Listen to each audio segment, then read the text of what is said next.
Bismillahirrahmanirrahim. Kita lanjutkan lagi ya teman-teman untuk penulisan ilmiah.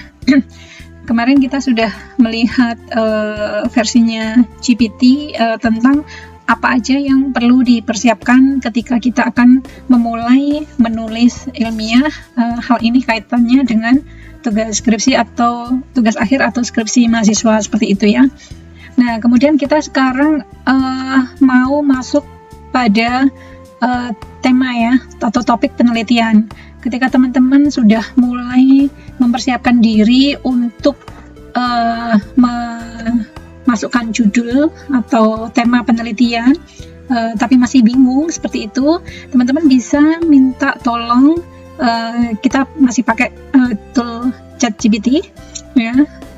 Teman-teman bisa minta info dari ChatGPT, berikan beberapa topik penelitian untuk mahasiswa D3 atau S1 di bidang yang teman-teman sekarang di jurusan apa atau prodi apa ya. Ini saya contohkan misalkan di bidang pangan seperti itu ya, teknologi hasil pertanian atau perikanan cakupannya sesuai tren terkini.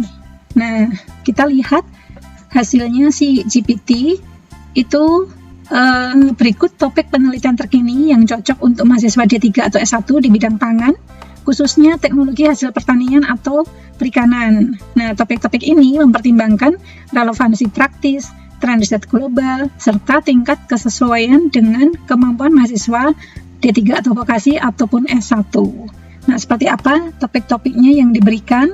Ini contohnya untuk teknologi hasil pertanian, dia memberikan tema seperti inovasi produk olahan lokal ya, misalnya apa? Misalnya pengembangan keripik rendah minyak dari ubi kayu menggunakan teknologi vacuum frying, atau cookies bebas gluten, atau mungkin edible film dari pati jagung seperti itu. Kemudian pengemasan dan penyimpanan atau pengolahan berkelanjutan dan zero waste konsep ya. Kemudian untuk bidang teknologi hasil perikanan misalnya, ini ada beberapa topik yang diberikan, misalnya pangan fungsional dan nilai tambah limbah ya, misalkan mau memanfaatkan dari limbah udang ya, yang berupa kepala udang atau kulit ikan seperti itu. Kemudian juga tentang inovasi produk siap saji misalnya ya, penggunaan daun kelor untuk penambahan atau fortifikasi pada beberapa produk seperti itu. Nah, kemudian dia berikan juga nih tren terkini dan inovatif, misalnya smart food dan clean label ya. Jadi misalkan penggunaan rempah lokal sebagai pengganti pengawet sintetis pada minuman herbal siap saji. Nah, bagi teman-teman yang berminat atau interest ke minuman, ini bisa dikaji lebih lanjut ya. Kemudian digitalisasi dan otomatisasi ya, mungkin yang mau berminat ke arah mendesain alat pengering ya, atau alat yang lain ya, itu bisa digunakan juga sebagai ide untuk penelitian seperti itu. Nah, ini juga diberikan saran, topik-topik di atas bisa disesuaikan dengan apa? Dengan ketersediaan alat dan bahan di lab teman-teman semua ya. Kemudian juga tergantung dari tingkat kesulitan untuk D3 atau S1 serta data primer dan sekunder tentunya. Mungkin bisa juga kolaborasi dengan mitra industri ya, atau UMKM seperti itu. Nah, kemudian setelah teman-teman tertarik dengan salah satu topik yang diberikan oleh si GPT ini, teman-teman bisa minta lanjut ya. Misalkan kita dari awal aja ya, misalkan ini ya. Nah, teman-teman ini bisa langsung blok di sini ya. Kemudian di sini ada tanda petik ini, langsung minta lebih lanjut lagi. Misalkan apa? Misalkan saya tertarik dengan tema yang ini, sebarkan outline untuk latar belakang atau pendahuluannya dulu gitu ya. Untuk pendahuluannya gitu, jadi kita mau melihat dulu nih outline untuk pendahuluannya lebih dulu. Nah, jadi terus sebaiknya satu dulu, jadi biar langsung mengarah ya untuk hasil yang diberikan ke kita. Gitu, kita coba cek dulu. Di sini dia akan melanjutkan untuk topik formulasi cookies bebas gluten ya, berbasis tepung sukun dan tepung pisang kepok, seperti itu. Nah, ini outline yang diberikan itu udah cukup rinci ya teman-teman ya. Jadi latar belakang masalah itu sudah diberikan juga, kemudian rumusan masalahnya, tujuan penelitiannya, manfaat penelitian, itu udah cukup bisa untuk membantu teman-teman dalam menulis. Namun sekali lagi, teman-teman bisa lebih mengelaborasi lagi hasil setiap yang GPT berikan ya. Jadi tidak semata-mata tidak dibaca kemudian copy paste langsung, nanti ditanya nggak tahu, tapi teman-teman di sini dibantu dengan susunan kalimatnya, seperti itu akan lebih terstruktur lagi.